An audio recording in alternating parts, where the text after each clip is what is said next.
Read and understand. Kung may aral memorization, kaya na dalon sa reading mo. Kung may aral sa emotional discussion na reason, identify the definition, kaya na dalon sa iyong reading.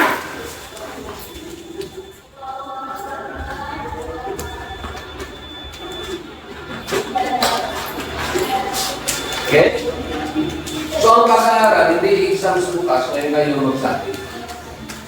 Ang pag-aaral, everyday. Kita nyo, di ba? Pinatagaan pa ko sa aton na chapter notes. I was hoping, bilabasan nyo. Hindi nyo in English, eh. Hoy! Hindi ka mo English? Ano i-translate ba sa inyong mother tongue? Pwede hindi ka mo inilunggo. Pili kayo nun. Pwede, sino hindi kayo hindi? Pili kayo nun. Ikaw? Ilunggo, hindi kayo hindi? Anong tribo mo? Lunggong na si Sir. Lungga. Lungga. Lungga? Hindi, no, di balan. Ang language ng Ilonggo, Iligay nun ang tawag. Huwag ka kabalo. Ilonggo is a tribe.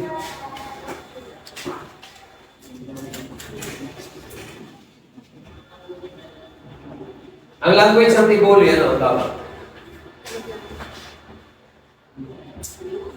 Anong original name ng Tiboli? Tiboli. None. Morning. Well, ang original name ninyo is Tagabili.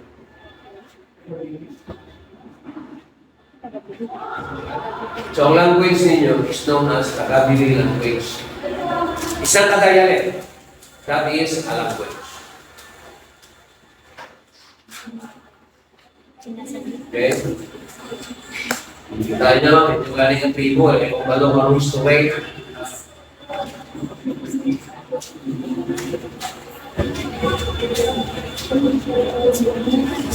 Anong old name anong English name sa buwan? Anong Lake Holon?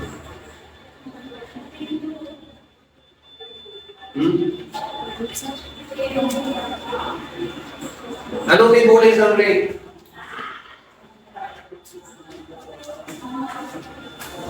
Sino mga tibuli ko rin? Well, sila, mati. Ano yan ang mga... Anong tibuli sa lake? L ko. Lake? Tubig yan, L. Sa Tibos. Kakalan Cebu. Lake in Tiboli is Cebu. Yan ang Lake Cebu. It's called Cebu. Oh. Daw ito ka nila sa lake. Lake Cebu. Uli, lake ang buwan niya. Because Cebu means lake. Oh, tugaran sa lake. Oh, lake. Doa pangalan niya, sir. So, anong old name sa inyo na lake mo?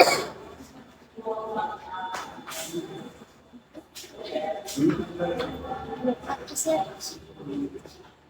Actually, ang old name is Lake Hulon. Wala Lake, Hulon lang. That's the old name, Hulon.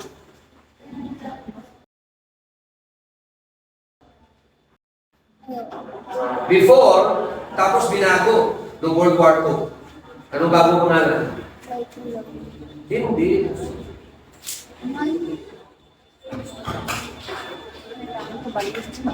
Ito tawag ko.